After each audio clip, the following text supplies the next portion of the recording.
minum dari Pasuruan.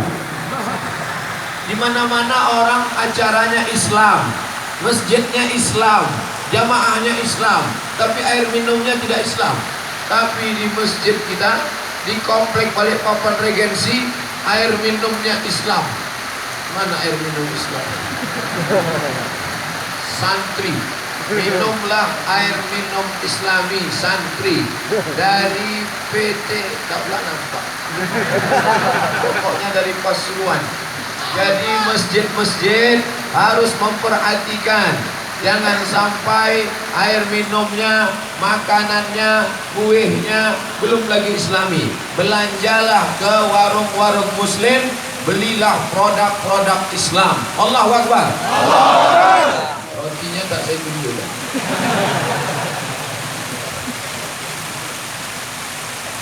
Bapak Ibu yang dimuliakan Allah Subhanahu wa taala, tujuan kita berkumpul bersama ini disediakan kursi untuk ustaz. Karena panitia menyangka Ustaz Somad itu sudah tua. Bapak Ibu yang dimuliakan Allah Subhanahu wa taala, saya amat sangat senang ceramah di Jami' Ar-Rahim ini. Kenapa?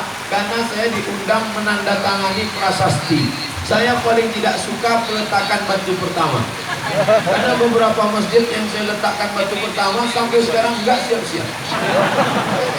Sehingga kalau saya lewat di masjid itu trauma. Makanya setiap masjid yang ngajak saya peletakan batu pertama, tolong saya nggak mau datang. Nanti pas peletakan keramik terakhir baru saya datang. Tapi Jami' Ar-Rahim tidak diajak meletakkan batu pertama, tapi langsung tanda tangan Ustaz Abdul Somad. Saya pun pede tanda tangan.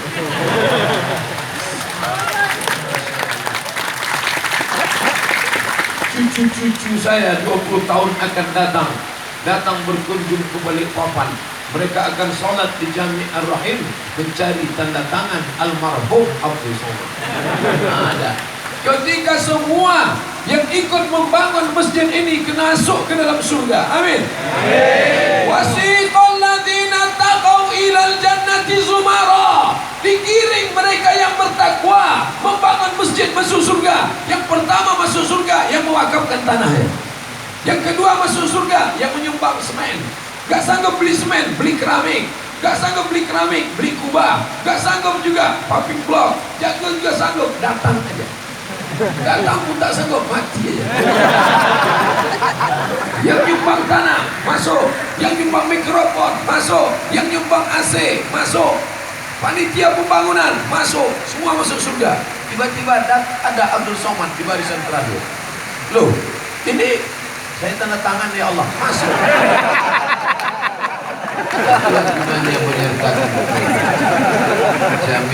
Jadi kalau ada yang nanya, untuk apa Ustaz Somad itu ikut tanda tangan? Ikut menempelkan diri dengan orang-orang soleh. Makanya kita ikut menyertakan diri dengan orang soleh. Loh, kamu jamaah Balikpapan Regensi? Bukan.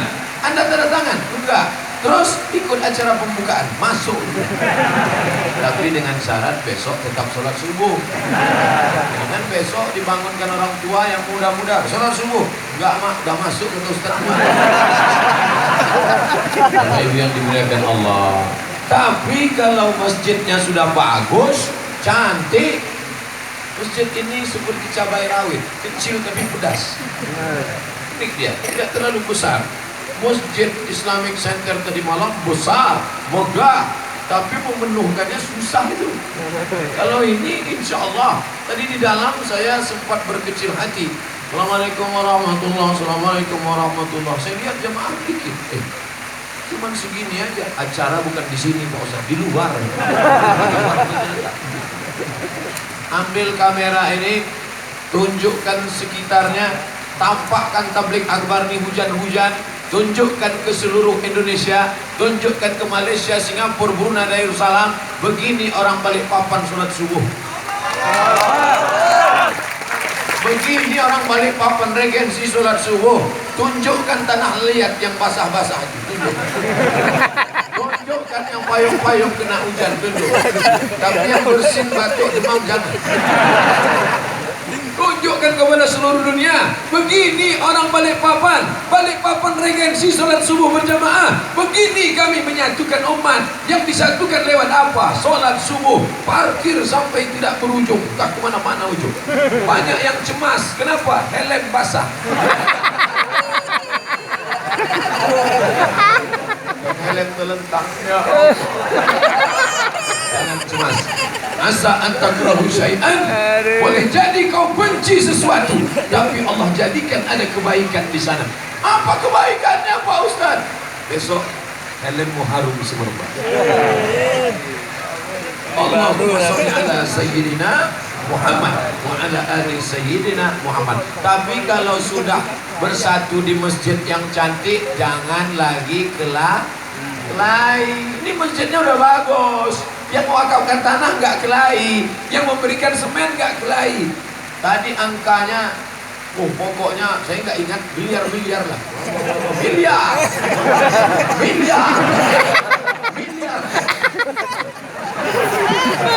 Saya nggak fokus dengar angka itu karena sebentar jatuh air terjun. Tak bergeming jamaah, luar biasa. Begini cinta mereka kepada Sayyidina wa Maulana Muhammad sallallahu alaihi wasallam. Bagi yang mau buang air kecil, ada WC portable. Mana tahu, daripada ditahan sampai biru muka. Kalau sudah bangun masjid, jangan kelahi. Gara-gara apa? Gara-gara masalah bismillah. Masalah bismillah sir, bismillah jahar. Masjidil Haram, Masjid Nabawi. Saya di Makkah kemarin gak ada bismillahnya jahar. Ustaz Somad tadi kok bismillahnya jahar. Bismillahirrahmanirrahim. Kenapa Ustaz Somad bismillahnya jahar? Saya pakai mazhab Syafi'i. Mazhab Syafi'i itu bismillahnya jahar. Padahal tempat saya kuliah mazhabnya Maliki. Mazhab Maliki nggak pakai bismillah. Allahu Akbar. Alhamdulillahi Rabbil Alamin. Kenapa Ustaz tadi pakai bismillah jahar? Saya tahu ini negerinya mazhab Syafi'i. Ulama-ulama di Kalimantan ini, siapa dia? Syekh Khatib Sambas. Siapa dia? Syekh Nafis Al-Banjari yang punya kitab Ad-Durrun Nafis. Siapa lagi? Syekh Muhammad Arsyad Al-Banjari. Siapa lagi? Ulama-ulama besar, Buya Tuan Guru Sekumpul. Siapa lagi? Ulama-ulama rata-rata bermazhab Syafi'i. Maka saya pakai mazhab Syafi'i. Kalau saya pakai mazhab Maliki Maroko tangannya lepas ke bawah, nggak pakai bismillah. Allahu Akbar. Alhamdulillahi Rabbil Alamin. Jamaah berbisik, ini Ustaz Somad ISIS. Saya tidak bawa mazhab yang sempat saya belajar dulu. Saya tidak mau menimbulkan fitnah. Maka ada 4 mazhab. Yang paling tua Hanafi, nomor 2 Maliki, nomor 3 Syafi'i, nomor 4 Hambali. Nabinya 1. Kok bisa mazhabnya 4? Karena banyak riwayat dari Nabi. Imam Malik ngambil yang ini, Imam Syafi'i ngambil yang ini. Ulama kita belajar ke Makkah, belajar mazhab Syafi'i, dia bawa ke Balikpapan. Maka amalkan yang sudah diamalkan masyarakat banyak. Jangan mengobok-obok masyarakat dengan mazhab baru, memusingkan kepala mereka. Iya, kalau mereka intelektual sekolah agama. Kalau mereka sekolah umum, SD umum, SMP umum, SMA umum, S1 umum, mau belajar agama, sampai di masjid dia stres nengok orang kelahi, akhirnya mendingan aku gak jadi ke masjid. Saya pakai bismillah jahar. Bismillahirrahmanirrahim. Alhamdulillahi Rabbil Alamin. Ar-Rahmanir-Rahim. Maliki Yaumiddin. Sampai habis itu baca ayat. Lalu kemudian saya pula rakaat kedua pakai kunut. Sami'allahu liman hamidah. Allahumma hdina fi man hadait. Mazhab Maliki kunutnya sebelum rukuk. Qul huwallahu ahad. Allahus samad. Lam yalid wa lam yulad wa lam yakul lahu kufuwan ahad. Maroko mazhabnya Maliki, kunutnya sebelum rukuk dan nggak bunyi.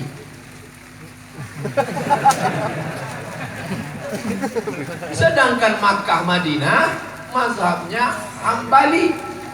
Raja yang sekarang namanya Salman bin Abdul Aziz, menggantikan kakaknya namanya Abdullah bin Abdul Aziz, menggantikan kakaknya namanya Fahad bin Abdul Aziz, menggantikan kakaknya namanya Khalid bin Abdul Aziz, menggantikan kakaknya namanya Faisal bin Abdul Aziz, menggantikan kakaknya namanya Su'ad bin Abdul Aziz, menggantikan bapaknya King Abdul Aziz. 7 raja ini mazhabnya Hambali, berkuasa sejak tahun 1924.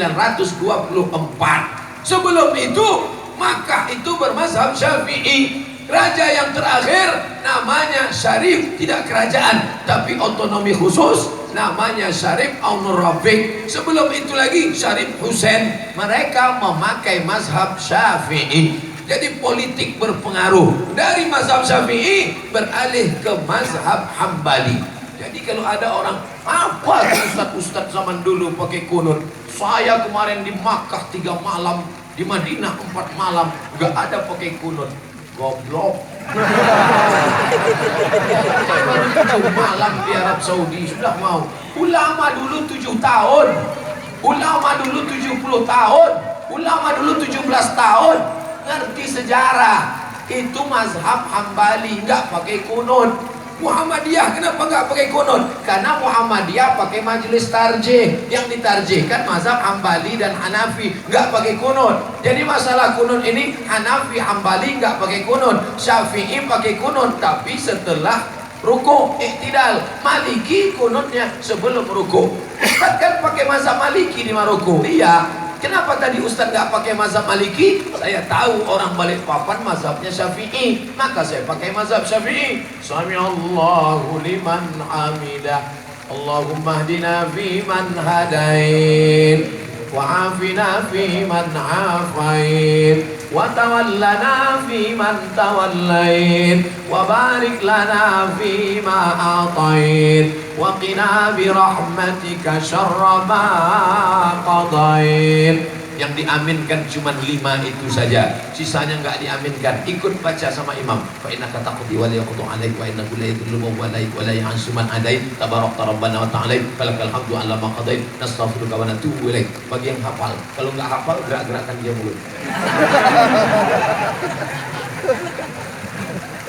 Ulama besar Saudi Arabia mazhabnya Hambali, subuh nggak baca kunut, namanya Syekh Ibnu Utsaimin. Syekh Ibnu Utsaimin, ya, saya ikut engkau mazhab Hambali nggak pakai kunut subuh, mantap.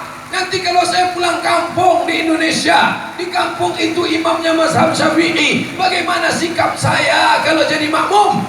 Apa kata Syekh Ibnu Utsaimin? Kalau imammu baca kunut, angkat tanganmu dan ucapkan amin. Allahumma adina fi man hadain, amin. Wa'afina fi man afain, amin. Wa tawallana fi man tawallain, amin. Sekarang banyak makmum yang nggak mau ngaminkan imam. Allahumma adina fi man hadain, nggak mau. Wa'afina fi man afain, kau aja. Imam itu diangkat untuk diikuti, bukan untuk dilawan. Apalagi kalau sampai bawa baleho, turunkan imam, turunkan imam, ganti imam, nggak pakai kunut. Jadi kalau sudah diangkat, maka kita laksanakan. Adapun berlapang dada, mazhab Hanafi, mazhab Maliki, mazhab Syafi'i, mazhab Hambali, NU, Muhammadiyah, PRT, Persis, Al-Wasliyah, FPI, semuanya sepakat sholat subuh itu wajib. Betul. Tunjukkan saya mana mazhab yang mengatakan sholat subuh sunnah. Tapi masalah teknisnya ada sedikit perbedaan. Imamnya NU, makmumnya Muhammadiyah. NU pakai usolli, usolli fardhus subhi rak'ataini adaan makmuman. Yang Muhammadiyah mau menunjukkan enggak pakai usolli. Mau dibawa kemana hubungan ini? Yang pakai usolli sah, yang nggak pakai usolli sah. Wah, kawan saya ini sholat